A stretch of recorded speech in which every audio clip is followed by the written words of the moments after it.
So ayun, at dahil nga binaha yung aking trap sa ilog nung nakaraan mga katulduka, at yung iba dun ay nawala at yung iba naman ay nasira. So ngayon meron akong pampalit na doon. Ito nakakuha ako. Ito ay 10 letters na plastic bottle. Kung kayo ay naghahanap ng ganito na gusto nyo rin gawing trap para sa ilog, magtanong-tanong lang kayo dyan sa kapitbahay nyo at baka ganito yung ginagamit nilang inumin. So pwede nyong bilhin o kaya hingiin.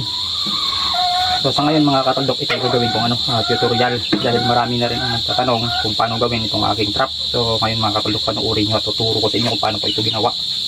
Yung iba kasi 3 plastic bottle yung ginagawa, isang trap. Yung iba naman isang plastic bottle lang, isang trap na. So sa akin, 2. So nakadepende na yun kung anong gusto nyo mga kataldok. So syempre ito ay tatanggalin lang muna natin. Yan, para walang sagabal ba. Tapos buksan natin yan. Yan. Ang isa.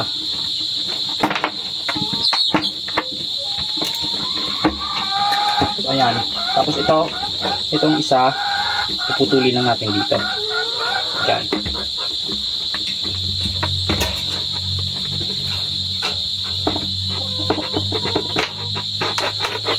So, ito lang gawin ito mga katulog pa.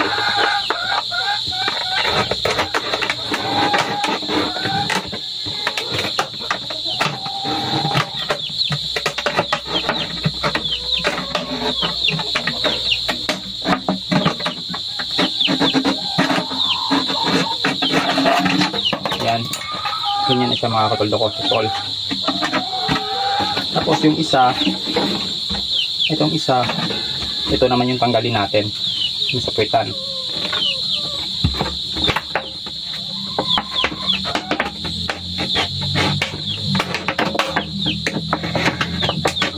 So ingat lang sa paggawa mga katuldo at baka kayo masugat.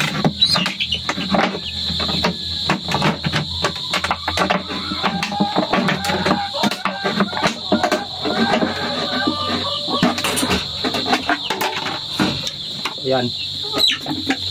Kumbaga ito reject na ito. Ito hindi na magagamit. Ito na lang. So ayan. Yan mga katulok. Tapos itong isa. So bago natin ito tahiin, kailangan muna natin itong butasan lahat. Butasan yan lahat. Nang sa ganun labas-pasok yung tubig dito. At ito yung gamit kong pangbutas mga katuldok. Yan ay kabilya 9mm. So kailangan din madami yung iyong pangbutas para mabilis kang matapos. So ikaw na bahala kung anong gusto mong gamitin, basta bakal. Tapos ilagay mo lang sa apoy para uminit siya at mabilis tayong makapagbutas. Tapos ganyan ko lang siya butas. Yan. Ikaw na bahala kung ilan yung gagamitin mo. Mas maganda, mas madami para mas mabilis matapos. At ito na nga mga katuldok, at nabutasan ko na ito lahat, kaya ito itatahiin ko na. So yung una-una kong tinatahi ito. Yan.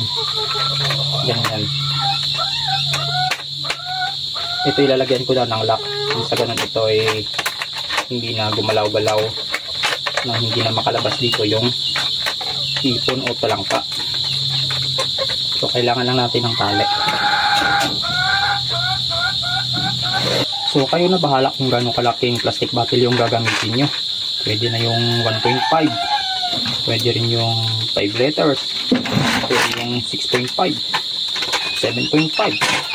Pero mas maganda kasi yung ganito, yung 10 liters. Pero yung sa akin, iba-iba rin. Basta magkapareho lang yung laki yung gagamitin nyo sa isang truck. So kapag ganyan na, bago ko ito putulin, lalagyan ko muna ito ng sabitan. So yan mga katuldok, kumbaga ito yung pinakasabitan niya, kaya yung hawakan. Ito. Tapos ito isusukatin ko na ito. Para dito sa kanyang kwetan. Ganyan.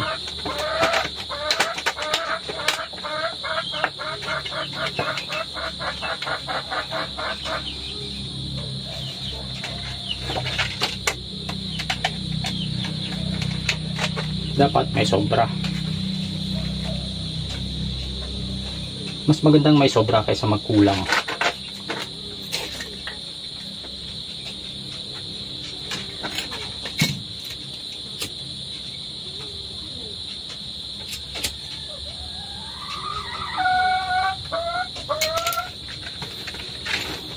Tapos ito, ipapasok ko lang din dito sa pinagpasukan ng kanyang sabitan. Pwede rin kahit sa iba, basta hindi lang masyadong magkalayo. So ikaw na bahala kung saan mo banda ilagay.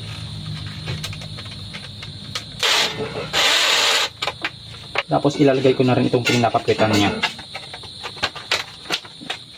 Para masukat kung saan banda tatahiin.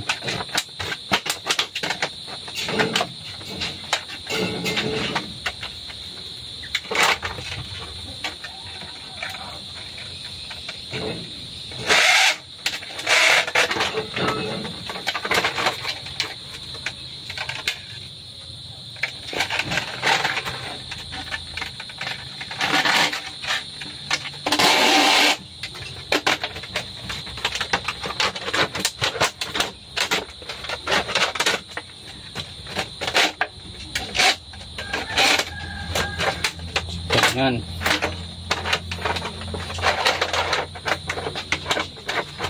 Tapos dito yung pinakabukasan.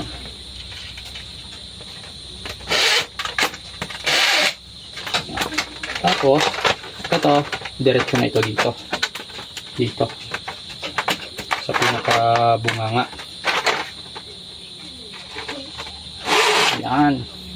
Tapos lagyan natin ng lock dito. Yan, patulok. Okay na yan. Yan.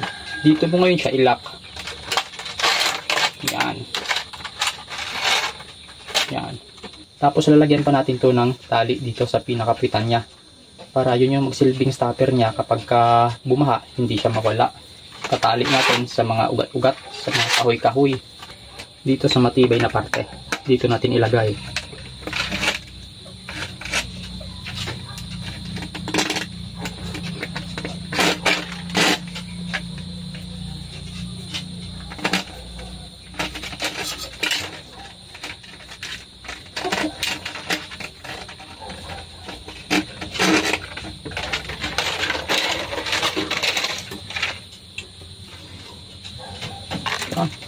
Isang dipat kalahati yung haba ng aking stopper.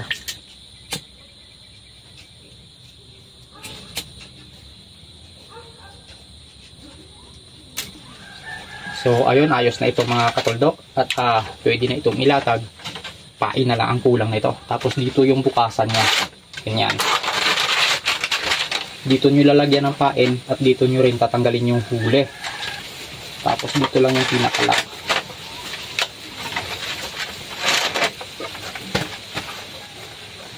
Ayos.